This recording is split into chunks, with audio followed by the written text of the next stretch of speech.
Hello বন্ধুরা, আমি অন্বেষা। আমার ভিডিওতে সকলকে ওয়েলকাম। আজকে আমি দোকানের মতো স্টাইলে চাউমিন বানিয়ে তোমাদের সাথে শেয়ার করছি। সবার প্রথমে আমি এখানে ডিমটা ভেজে নিচ্ছি। ডিমটা ভাজা হয়ে গেলে আমি এখানে দিয়ে দিয়েছি আলু আর গাজর। আলু আর গাজরটা দিয়ে খুব ভালো করে আমি ভেজে নিচ্ছি।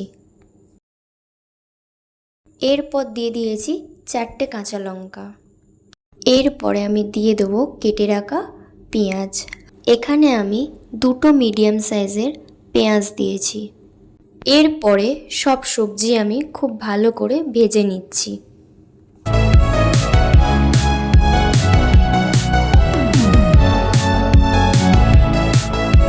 সবজিটা এখানে ভাজা হয়ে আসলে আমি এখানে দিয়ে দিয়েছি পরিমাণ মতো লবণ। লবণটা দিয়ে খুব ভালো করে আমি নেড়ে চেড়ে নিচ্ছি। A few minutes later.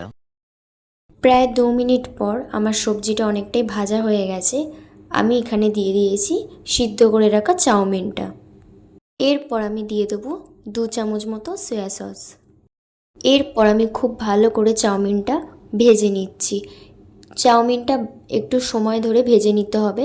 তারপর পরিমাণ মতো একটু লবণ দিয়ে দিলাম। এর আগে আরেকবার লবণ দিয়েছি, তাই এখানে লবণটা একটু বুঝেই দিতে হবে।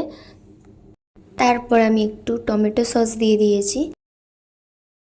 সবই আমার দেওয়া হয়ে গেছে, শুধু এবার চাউমিনটা ভাজার পালা। চাউমিন যত সময় ধরে ভাজবে চাউমিনের স্বাদ কিন্তু তত বেশি হবে।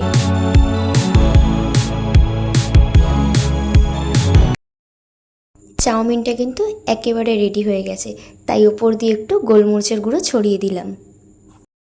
এবারে চাউমিনটা গরম গরম সার্ভ করার পালা। তো চলো দেখে নাও। ভিডিওটি কেমন লাগলো অবশ্যই কমেন্ট করে জানাবেন, আর ভালো লাগলে প্লিজ একটা লাইক করে দেবেন। তো আজকের মতো এই পর্যন্তই, দেখা হচ্ছে নতুন কোনো ভিডিওতে। ততক্ষণ ভালো থাকুন, সুস্থ থাকুন, টাটা।